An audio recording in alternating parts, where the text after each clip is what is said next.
ان پر اللہ لعنت کرتا ہے، ان پر لائنون لعنت بھیجنے والے لعنت کرتے ہیں۔ لائنون کو میں سمجھاؤں کیا ہے؟ جس طرح سے کہ قرآن میں عابدون ہے،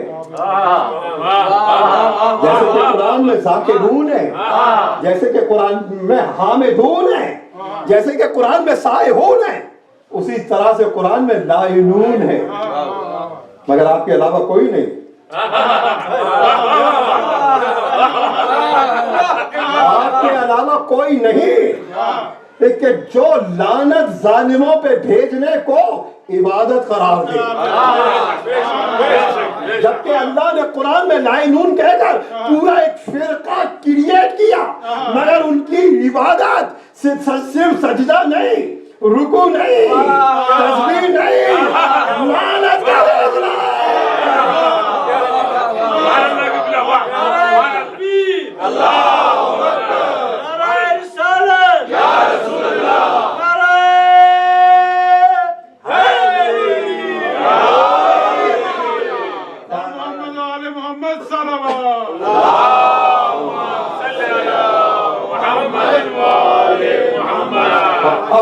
بینہم مؤذنون، اہل جنت اہل جہنم کے مابین اٹھ کر ایک مؤذن اذان دے گا، اور اس کی اذان نہ تکبیر ہے نہ تشہد ہے، اس کی اذان کیا ہے؟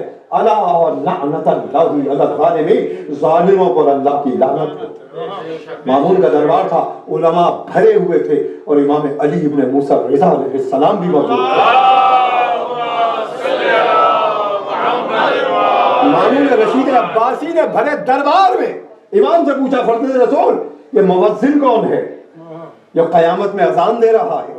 بے اختیار ارشاد فرمایا امام نے، جدی علی ابن ابی طالب۔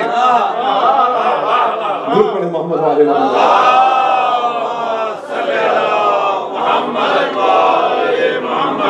میرے جد علی ابن ابی طالب علیہ السلام۔ تو عزیزان گرامی، یہ ہے زہرا کے کف کا مقام، ہمسر کا مقام۔ اور پھر ادھر اللہ کے رسول نے حدیث بیان کی، فاطمہ تو بضعۃ منی، فاطمہ میرا ایک حصہ ہے۔ یہ صرف جذباتی بنیاد پر جگر کا ٹکڑا نہیں، میرا حصہ ہے۔ میں کون ہوں؟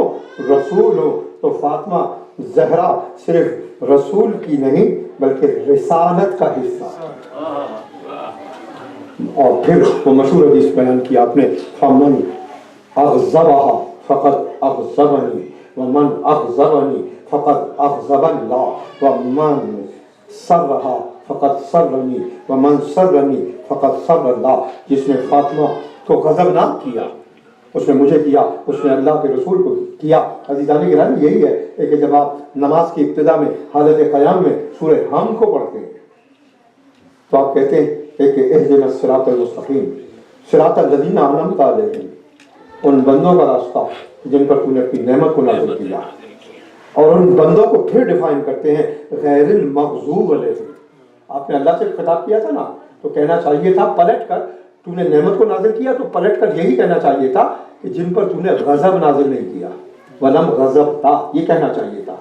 لیکن قرآن کیسے کہتا ہے اس کو آبجیکٹ بنا کر کہتا ہے غیر المغضوب، اس لیے کہ اگر اللہ سے خطاب کرتے ہوئے ولم غضبتا کہتا تو اس میں صرف وہ آتے جنہوں نے اللہ کو ناراض کیا، صرف وہ آتے کہ جنہوں نے اللہ کو ناراض کیا۔ مگر یہاں قرآن نے غضبتا کا خطاب اللہ کے لیے نہیں رکھا اللہ نے، بلکہ مغضوب کہہ کر ان نے ان تمام لوگوں کو شامل کر دیا جنہوں نے اللہ کو غضب نہ کیا، رسول کو غضب نہ کیا، زہرا کو غضب نہ کیا۔ یہ مغضوب کا مقام۔ اور پھر اب زہرا بھی ناراض ہوئی، زہرا نے وصیتیں کی۔ میں ایک نقطہ چاہتا تھا کہ آج اور بیان کرتا، اور ربط ہے اس کا، اور ظاہر ہے کہ میں کہہ رہا تھا کہ جو آج کل میری تحقیقات ہے صاحب الزمان علیہ السلام سے متعلق، اس ربط کی اندر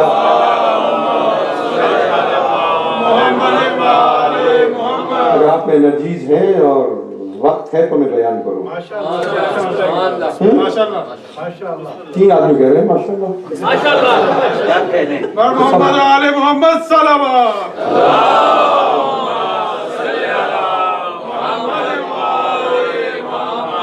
اس کا